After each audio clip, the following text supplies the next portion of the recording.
எனக்கு பிடிச்சுன்னு முக்கியமான சமயத்திலேயே ஒரு வாரம் சொல்லலாம். ஏய், பெண்களிடம் தோற்று போனவனே, ஆண் குலத்திற்கு அவமானத்தை தேடி தந்தவனே, அசிங்கமா இருந்தா திருப்பி சாதி ஒரு பட்ட பொண்ணை எவ்வளவு அருமையா பாடுது.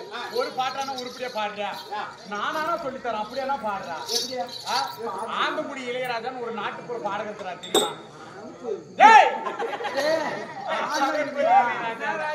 ஆந்தங்குடி இளையராஜா அவர் அருமையான பாடல்கள் நாட்டுப்புற பாடல்கள் எல்லாம் எழுதியிருக்கிறாரு, பாடி இருக்கிறாரு.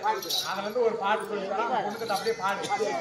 நான் அழகிறேன், நாயோ அழகிறேன்,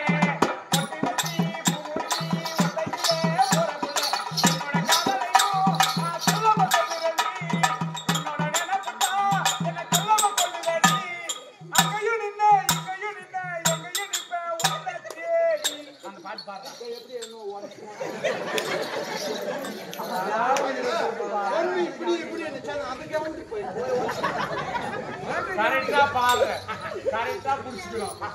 நான் அலைகிறேன், நாயோ அலைகிறேன். எங்க பீக் அடிக்கிறீங்க?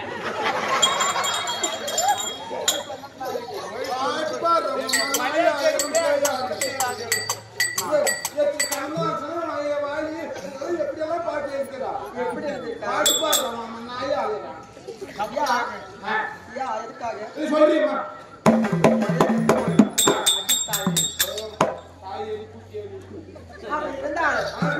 போனால் போகட்டும். நான் வெறும் மக்கட்டவை முன்பதாக ஐயா தோற்றமானே. நான் யார்? என் பேர் என்ன? என் ஊர் என்ன? என் விளக்கம் என்ன? நான் என்ன தொழில் செய்யறேன்?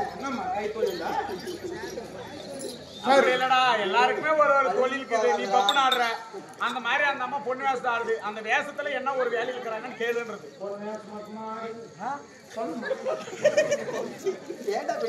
பப்புனா அந்த அப்பா அந்த பிரதர் ஆடுறாரு.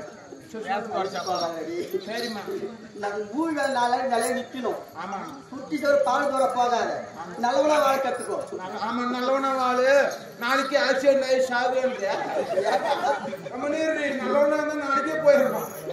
இதே தண்ணி அடிச்சு நிறு யாரு சாகுறான். என் ஊர்ல கிளம்ப பெத்த பையன் அடிச்சிருச்சு, நாளைக்கே செத்து போறான்னு ஹாஸ்பிட்டல் கூட ஆபரேஷன் பண்ணா கூட முடியாது சாமின்னு வீட்டுக்கு ஏத்துட்டு வந்தோம்.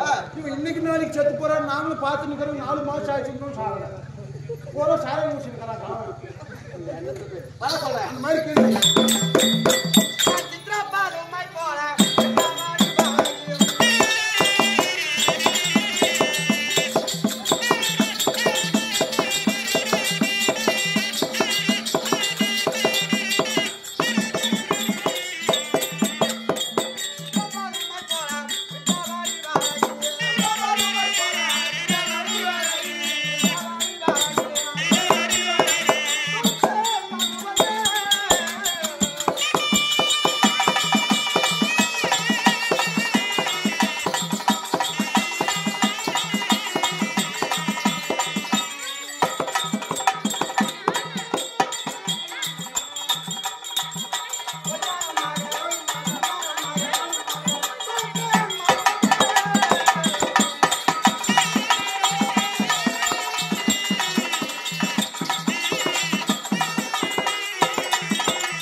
மதனவல்லி அம்மையாருக்கு தோழியாக விளங்கக்கூடிய என் பெயர் சித்ராவதி. சித்ராவதி அந்த சித்ராவதி இன்னைக்கு வந்த காரணம் என்ன காரணம்?